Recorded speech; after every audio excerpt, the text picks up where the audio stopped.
Hello दोस्तों, कैसे हैं। आशा करते हैं आप सब ठीक ही होंगे। तो आज का कहानी है, भगवान विष्णु ने बताया कि ऐसा कौन सा पाप करने से महिलाएं के गर्भ से सर्प के रूप में बालक जन्म लेता है। हेलो दोस्तों, आज मैं ऐसी कहानी आपको बताऊंगी जो एक महिला के गर्भ से सर्प के रूप में बालक जन्म लिया। आपको ऐसी पुराण की कथा बताने वाले हैं जिससे आपके शायद ही पढ़ा या सुना होगा। आओ आज हम बताते हैं भगवान विष्णु और गरुड़ की पौराणिक कथा।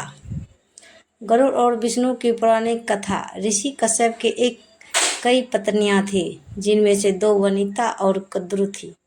ये दोनों ही बहनें थीं जो एक दूसरे से ईर्ष्या रखती थीं। दोनों के पुत्र नहीं थे, तो पति कश्यप ने दोनों को पुत्र के लिए एक वरदान दे दिया। वनिता ने 2 बलशाली पुत्र मांगे, जबकि कद्रु ने 1000 सर्वपुत्र रूप में मांगे, जो कि अंडे के रूप में जन्म लेने वाले थे।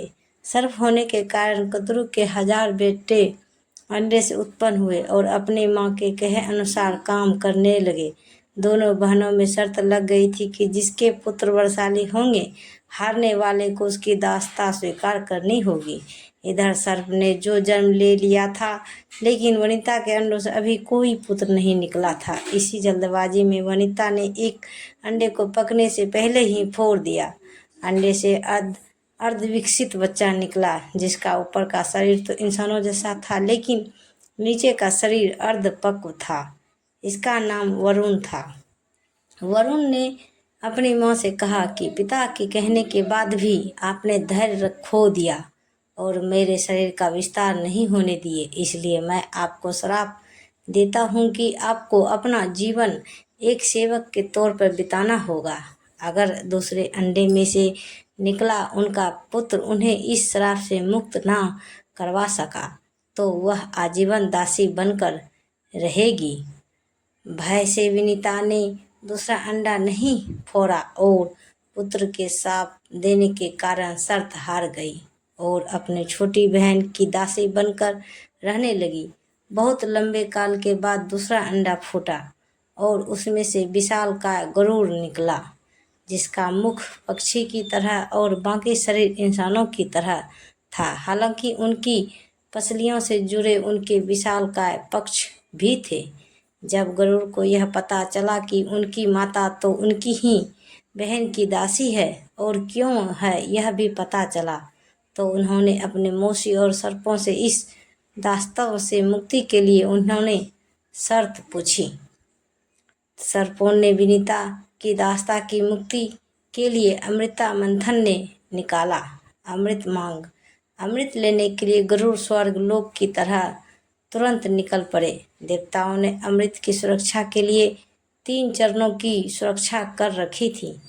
पहले चरण में आग की बड़े पर्दे बिछा रखे थे, दूसरे में घातक हथियारों की आपस में घर्षण करती दीवार थी और अंत में 2 विषैले सर्पों का पहरा। वहां तक भी पहुंचाने से पहले देवताओं से मुकाबला करना था। गरुड़ सबसे भिड़ गए और देवताओं को बिखेर दिया। तब गरुड़ ने कई नदियों का जल मुख में ले लिया। पहले चरण की आग को बुझा दिया। अगले पथ में गरुड़ ने अपना रूप इतना छोटा कर लिया कि कोई भी हथियार उनका कुछ ना बिगाड़ सका और सर्पों को अपने दोनों पंजों में पकड़कर उन्होंने अपने मुंह से अमृत कलश उठा लिया और धरती की ओर चल पड़े। लेकिन तभी रास्ते में भगवान विष्णु प्रकट हुए और गरुड़ के मुंह में अमृत कलश होने के बाद भी उसके प्रति मन में लालच न होने से खुश होकर गरुड़ को वरदान दिया कि वो आजीवन अमर हो जाएंगे। तब गरुड़ ने भी भगवान को एक वरदान मांगने के लिए बोला, तो भगवान ने उन्हें अपने सवारी बनने का वरदान मांगा। इंद्र ने भी गरुड़ को वरदान दिया कि वो सांपों को भोजन रूप में खा सकेगा। इस पर गरुड़ ने भी अमृत सकुशल वापसी का वादा किया। अंत में गरुड़ ने सर्पों को अमृत सौंप दिया और भूमि पर रखकर कहा कि यह रहा अमृत कलश। मैंने यहाँ से इसे लाने का अपना वादा पूरा किया और अब यह आपके सुपुर्द हुआ, लेकिन इसे पीने के आप सभी स्नान करें तो अच्छा होगा। जब वे सभी सर्प स्नान करने गए तभी वहां अचानक से भगवान इंद्र पहुंचे और अमृत कलश को वापस ले गए, लेकिन कुछ बूंदें भूमि पर गिर गई जो घास पर ठहर गई थी। सर्प उन बूंदों पर झपट पड़े, लेकिन उनके हाथ कुछ ना लगा। इस तरह गरुड़ की शर्त भी पूरी हो गई और सर्पों को अमृत भी नहीं मिला। तो गाइस, ये कहानी आपको सुनने में कैसा लगा हमें कमेंट में ज़रूर बताएं, और ऐसे ही वीडियो देखने के लिए हमारे चैनल को सब्सक्राइब करें और वीडियो को लाइक ज़रूर करें। धन्यवाद। तो गाइस, मिलते हैं अगले वीडियो के साथ। तब तक बाय बाय गाइस।